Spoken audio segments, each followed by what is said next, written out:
Charlie Crist thinks that he's the smartest guy in Florida. Instead of choosing well-known, popular, qualified candidates to replace Mel Martinez, he decides to choose his friend. Now his friend is qualified, but he has no political ambition.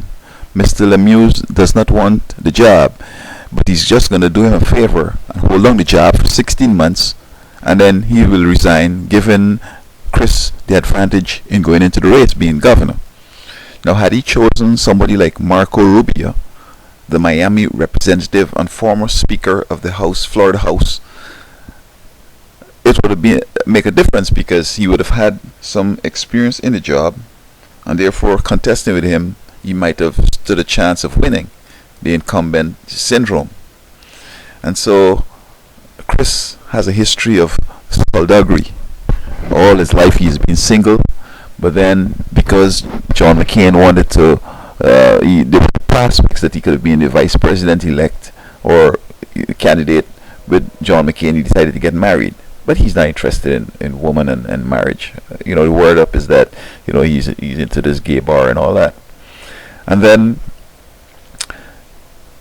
in Florida, he has the Department of Children and Families taking away people's kids so that the department could get money and the loser friends could get kids to adopt. The attorneys, the defendant appearance are in the adoption business. They're sitting down, let your kids be taken away, and then they're adopting them out, double dipping. He's not responsible. He's not even looking into stuff like that. He's just like Cheney, Dick Cheney, and George Bush. It was Chris and Jeb Bush. So he seemed to be cunning, just like Cheney.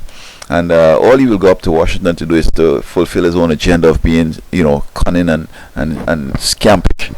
And so I hope that the folks in Florida will be smart to recognize this game that he's playing and demand better from him. Give you good representative, people who are qualified, who are not afraid to challenge him. He doesn't want that. So what kind of president he wants to be. And so I'm advocating that the folks in Florida reject this guy. He's full of skullduggery, and that's all he's specializing in: scampishness, on the hand games, and playing all these tricks.